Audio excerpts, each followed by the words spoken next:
Lil Zay Osama is a prominent figure in the Chicago drill rap scene, known for his raw, introspective style he calls pain music. Having just released songs, gone viral for controversy, and faced constant criticism following a high-profile interview, he has been navigating a turbulent post-prison cycle. Jukes resided in the infamous Robert Taylor Homes public housing complex on Chicago's Bronzeville side, a neighborhood plagued by poverty and violence. He lived with his mother and 5 siblings while his father was more often in and out of jail than at home. Jukes, who was nurtured by his older brother, started rapping at the age of 8 and recording at 10. When he was 12 years old, he joined a neighborhood gang and became acquainted with the drill music scene that was developing in Chicago at the time. He went by Lil Zay at first, but in 2010, he changed his identity to Lil Zay Osama in reference to his involvement in the Chicagoland gang. The name Osama conveys a harder street persona against the backdrop of rising street violence.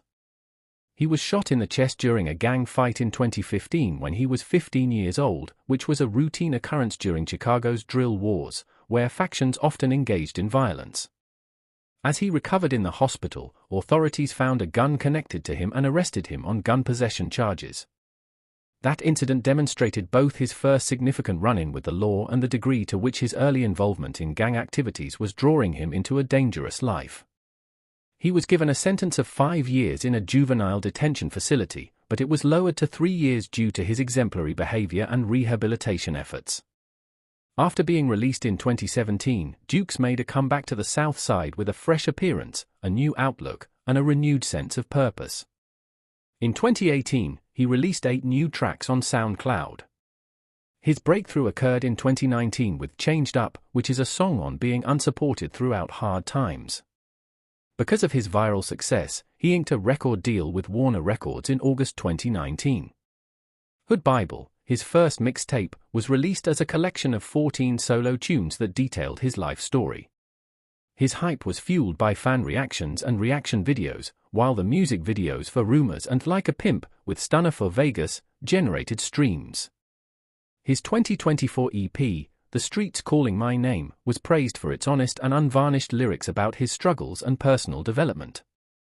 His earlier work such as Trench Baby and Trench Baby 2 demonstrated his ongoing significance in the hip-hop industry. His most well-known song Fuck My Cousin, Part 2 with Lil Durk, which peaked at number 10 on Billboard's Bubbling Under Hot 100 and number 44 on R&B to hip-hop songs, further introducing him to the general public. In February 2023, he was taken into custody in Chicago on 1 count of criminal trespass and 2 counts of possessing a weapon. In September 2022, the most well-known case started after he left a modified Glock 22 machine gun in a Queens Uber after a recording session in New York. The driver reported it, which resulted in his detention. A federal prosecution for the possession of an unlicensed handgun and a machine gun reopened the case, which had previously been dropped, in January 2024. This was followed by an arrest in Illinois in December 2023 following a fast-paced pursuit in a car that had been stolen during a jewel heist in New York. The police found a $90,000 necklace that had been stolen during the heist, 6 loaded firearms, and another swapped Glock. After entering a guilty plea in May 2024, he was fined $10,000 and given a 14-month term in November 2024. He was given credit for good behavior and time served while at Brooklyn's Metropolitan Detention Center and was released early in February 2025 after a few months.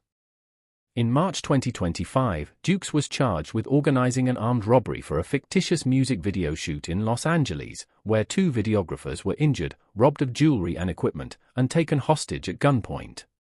He allegedly fled in a yellow Lamborghini Urus, which sparked a multi-agency pursuit. His August 9, 2025, interview with No Jumper, in which he boasted of alleged killings, referring to 5 hats or bodies, including THFTP, a rival, dissed artists like MAFT Ski and Von Off 1700, and mentioned Diddy making it hot in jail was the height of controversy.